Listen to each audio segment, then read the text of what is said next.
Brave Irene by William Steig. Part 2.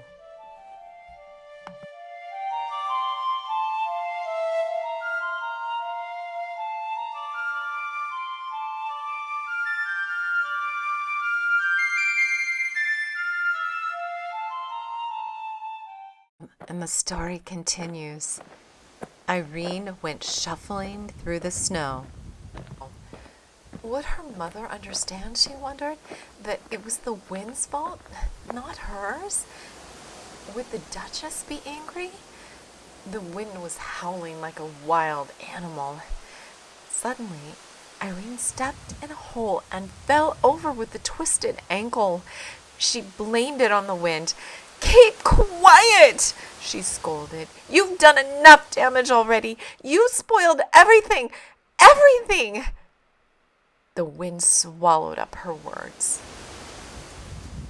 She sat in the snow in great pain, afraid she wouldn't be able to go on. But she managed to get to her feet and start moving. It hurt. Home, where she longed to be, where she and her mother could be warm together, was far behind. It's got to be closer to the palace, she thought, but where? Any place was in all this snow. She couldn't be sure. Irene plowed on, dragging furrows with her sore foot. The short winter day was almost done. Am I still going the right way, she wondered. There was no one around to advise her. Whoever else there was in this snow-covered world was far, far away and safe indoors, even the animals in their burrows. She went plodding on. Soon, night took over. She knew in the dark that the muffled snow was still falling. She could feel it. She was cold and alone in the middle of nowhere. Irene was lost. She had to keep moving. She was hoping she'd come to a house, any house at all, and be taken in. She badly needed to be in someone's arms. The snow was above her knees now. She shoved her way through it, clutching the empty box. She was asking how long a small person could keep this struggle up when she realized it was getting lighter. There was a soft glow coming from somewhere below her. She waded toward this glow and soon was gazing down a long slope at a brightly lit mansion. It had to be the palace.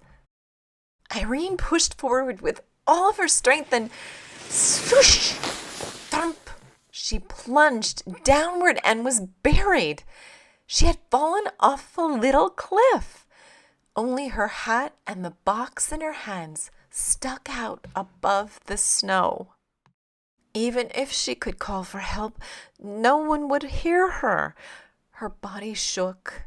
Her teeth chattered. Why not freeze to death, she thought, and let all these troubles end? Why not? She was already buried. And never see her mother's face again? Her good mother, who smelled like fresh-baked bread? In an explosion of fury, she flung her body about to free herself and was finally able to climb up on her knees and look around. How to get down to that glittering palace? As soon as she raised the question, she had the answer. She laid the box down and climbed aboard, but it pressed into the snow and stuck.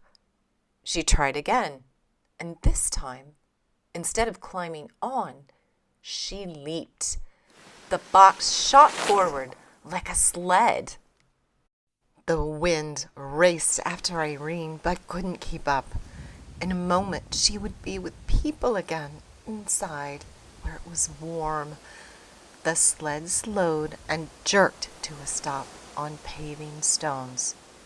The time had come to break the bad news to the Duchess. With the empty box clasped to her chest, Irene strode nervously toward the palace.